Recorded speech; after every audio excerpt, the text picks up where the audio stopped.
मेरे तरह इसी तरह ऑक्सीजन सिलेंडर लेकर चलना होगा। अब देखो मेरे पीठ पर पानी का जार है जहाँ पौधा रखी गई है और पौधा से ऑक्सीजन निकलती है तो मास्क के माध्यम से मेरे नाकों तक आ रही है। पूरा पीछे घूम के दिखाइए एक बार। ये देखिए मेरे पीठ पर पानी का जार है जहाँ में पौधा है और पौधा से ऑक्सीजन निकलती है और मास्क के माध्यम से मेरे नाकों तक आ रही है। तो ये देखिए अगर जिससे आपके पीठ पर और आपके बच्चों के पीठ पर ऑक्सीजन सिलेंडर हुआ करेगा। तो मैं इनिशियल में जाता था तो लोग मुझे पागल करते, देखो पगला कुछ काम नहीं मिला है, ये नाक में ऑक्सीजन मास्क लगा लिया, सिलेंडर लेके घूम रहा है।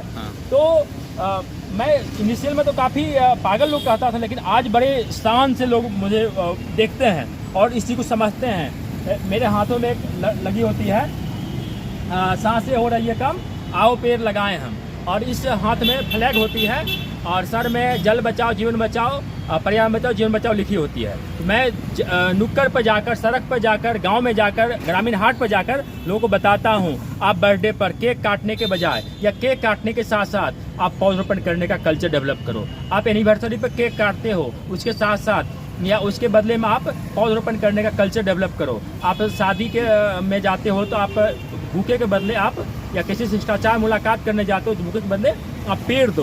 तो हम लोग इसी मेन है कि हम लोगों को जागरूक करते हैं।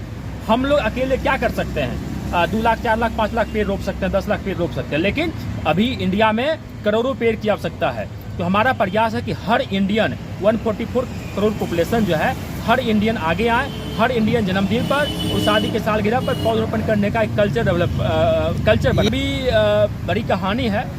मुझे तो इनिशियल लोग पागल कहता था और बाद में लोग मुझे ऑक्सीजन मैन कहने लगे, पर्यावरण सांसद कहने लगे। जब पर्यावरण सांसद का मुझे अवार्ड मिला तो इसके पीछे काफ़ी लंबा किस्सा है। एक बार की घटना है, जब मैं पहली बार एक शादी में पौधा देने गया था तो बरमाला स्टेज से मुझे भगा दिया गया था, यहाँ तक कि खाना खाने नहीं दिया गया था। मैं जब लौट के आया तो काफ़ी रो रहा था और फिर मैं अपने आप को संभाला कि भले ही आप मेरी बात को समझ नहीं पा रहे हो, मेरी आवाज़ को समझ नहीं पा रहे हो, क्योंकि उनको दिखावटी उपहार चाहिए था, चालीस उपहार चाहिए था। तो मैं पौधा लेकर पहुँच गया तो लोग मुझे भगा दिया। फिर मैं जब आया तो अपने आप को सुबह काफ़ी संभाला, नहीं भले वो मेरी बात को समझ नहीं पा रहे लेकिन मैं भी समझा कर छोड़ूंगा। उसके बाद क्या होता है, मैं सोचा कि ये तरकीब निकाला लोगों को बताने के लिए कि देखो आपने बरमाला स्टेज से भगा दिया, देखो मैं अब इस गेटअप में आ रहा हूँ आपको समझाने के लिए, आपको बताने के लिए। आप पेड़ लगाओ, पुराने जंगल को बचाओ। आप जंगल काटोगे तो आपके बच्चों के पीठ पर जो स्कूल बैग जो होता है उसके बदले ये ऑक्सीजन सिलेंडर हुआ करेगा। उसके बाद में सड़क पे आकर, नुक्कड़ पे आकर मैं गांव-गांव में जाकर लोगों को जागरूक करना शुरू कर दिया। क्या नाम हुआ आपका? मेरा नाम राजेश कुमार सुमन हुआ। लोग मुझे ऑक्सीजन मैन, पर्यावरण सांसद और global environment and climate change leader. कहाँ के रहने वाले? मैं समस्तीपुर बिहार से हूँ। अच्छा, पूरे घूम के कहाँ तक आपने अभी तक गया है और कितना प्रचार किया? मैं लगभग 75,000 किलोमीटर ज़्यादा यात्रा कर चुका हूँ, पैदल, ट्रेन, साइकिल के माध्यम से, बसेज के माध्यम से, और 5 लाख से ज़्यादा। इस दौरान हम लोग बेटी के नाम से पेड़ भी लगाते हैं, बेटी और वन को बचाने के लिए। बेटी बचेगी, संस्कार बचेगा, और वन बचेगा तो हम लोग शुद्ध प्राणवायु मिलेगा।